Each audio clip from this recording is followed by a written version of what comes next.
It's Ken Harbaugh with Against All Enemies on the MeidasTouch Network. Right now, the Republican Party is in complete disarray. I actually take no pleasure in watching this happen because our country needs all three branches of government to function.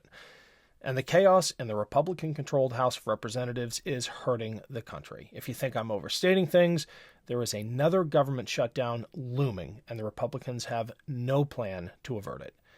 In the midst of this, some Republican representatives have blamed Democrats for failing to support Kevin McCarthy's bid to hold on to his speakership. The thinking seems to be that the Democrats are the adults in the room and should have come to the rescue. Here's just one example of that argument by Republican Congressman Darrell Issa. I think it's pretty important to understand that Speaker McCarthy would still be there if 100% of the Democrats hadn't decided that his working with them wasn't going to save him. So let's first start by making the assumption that working with the Democrats is something you do from a position of power, never from a position of weakness. Kevin McCarthy literally would still be Speaker if a handful of Democrats had simply voted present. They chose not to. They let him get evicted. They're as much part of the chaos as the 8 members of the Republican Party who voted to oust him. Some prominent commentators have echoed this sentiment, but there are so many problems with that argument, not the least of which is that a vote to save McCarthy would not have solved anything. The Republican conference is so dysfunctional that at any point, a single Republican with an axe to grind could put Congress through this again. McCarthy had no ability to prevent that going forward. And it's not the job of the Democratic Party to fix the Republican Party, which even the Republicans can't do.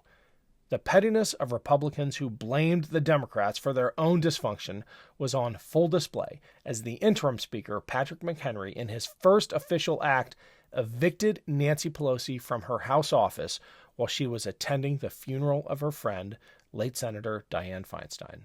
Remember Patrick McHenry, the one who slammed the Speaker's gavel in frustration when Kevin McCarthy was ousted? Declares the House in recess, subject to the call of the chair.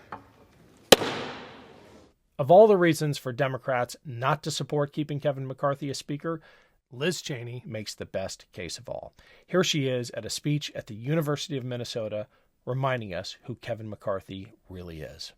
I have read some press reports that I have found surprising, where members of the press, some members of the House, express frustration or anger or surprise that the Democrats did not save Kevin McCarthy.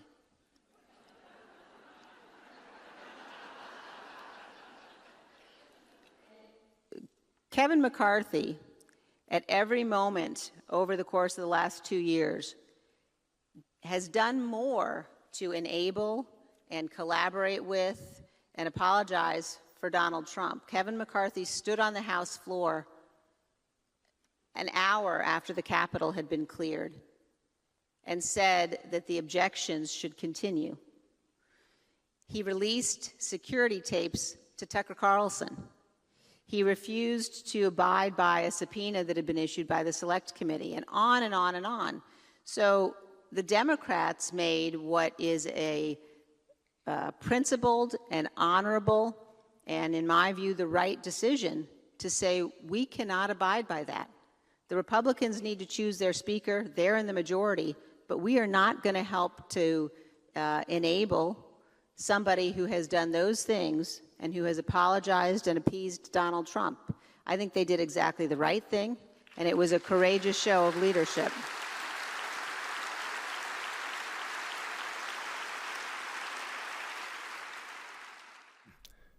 Now, that still leaves us with the problem of who is going to assume the role of Speaker. Donald Trump has endorsed Jim Jordan, and there is a growing contingent of Republican representatives lining up behind him.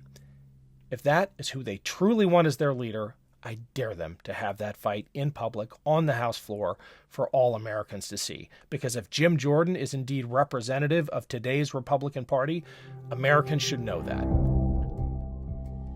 Thanks for listening, everyone. I've got a quick break here, but I need a favor first. Shows like this depend on your support. Please, if you can spare 5 seconds, click the link to the podcast version of the show below and leave us a 5-star review. It really does help. Thanks. As an Ohioan, I know who Jim Jordan is.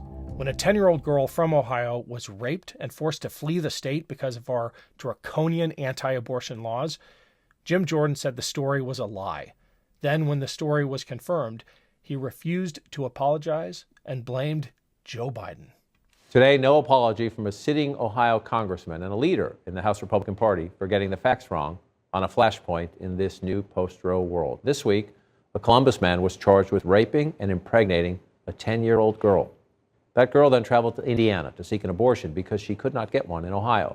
President Biden, you might remember, highlighted that story in his White House remarks, announcing new actions from the federal government, the administration, to try to protect abortion access. But some Republicans earlier this week denied the episode ever happened. Those Republicans included Congressman Jim Jordan, who called the allegation, quote, a lie. CNN's Manu Raju joins us now live from Capitol Hill. Manu, you had a chance to speak to the congressman earlier today. What did he say? Well, he claims that he was never questioning the girl's story. He said he was only reacting to a headline that he saw. This was in reference to a story about the Ohio Attorney General Dave Yost, who claimed that he found no evidence to support this allegation that this 10-year-old girl from Ohio had to travel to Indiana to have this abortion. Jordan tweeted, "Another lie, anyone surprised?" Then he deleted that tweet. So I asked him about that and whether he would apologize to the family. Why'd you delete the tweet? Well, because we learned that this illegal alien did this heinous crime. So we deleted the tweet. Did you apologize to the girl and the family for suggesting it was a lie? Never doubted the child. I was responding to a headline from your profession, the news profession, which happens all the time on Twitter. Doubted Joe Biden, which is usually a smart thing to do. So then I also asked him whether or not about whether this fact that this tweet came across as if he was in fact questioning the child's story. He said, "No, not at all. I was just questioning Joe Biden." And then I asked him about the idea about whether a 10-year-old should be required under the law of his state to have this child carried to term if she is raped. He would not answer that specifically, saying this is up to the state legislatures. He would not express his preference on this issue. So not apologizing for the tweet, not apologizing to the family, not regretting the tweet.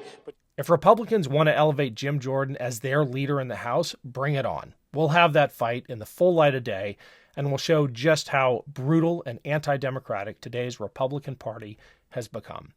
I'll leave you with these parting thoughts from Liz Cheney, who served with Jim Jordan for years. Now, let me say one more thing about what's happening now in the House. Reports are that there's going to be a speaker's race now that will involve Jim Jordan.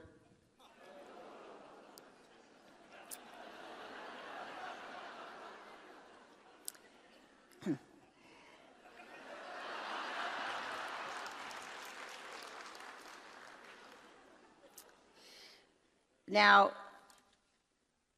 there's a lot I could say about Jim Jordan. But in all seriousness, Jim Jordan knew more about what Donald Trump had planned for January 6th than any other member of the House of Representatives. Jim Jordan was part of the conspiracy in which Donald Trump was engaged as he attempted to overturn the election. Jim Jordan, if you think about the extent to which people have now said, well, it was Speaker Pelosi's fault that Donald Trump's mob invaded the Capitol, that, the security wasn't sufficient enough.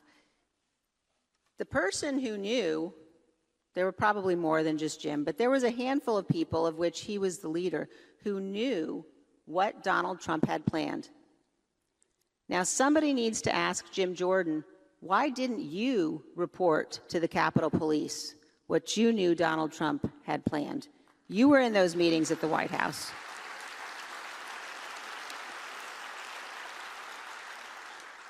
And if the Republicans decide that Jim Jordan should be the Speaker of the House, there will, and by the way, I don't think that's going to happen. I think he'll lose. But if they were to decide that, there would no longer be any possible way to argue that a group of elected Republicans could be counted on to defend the Constitution.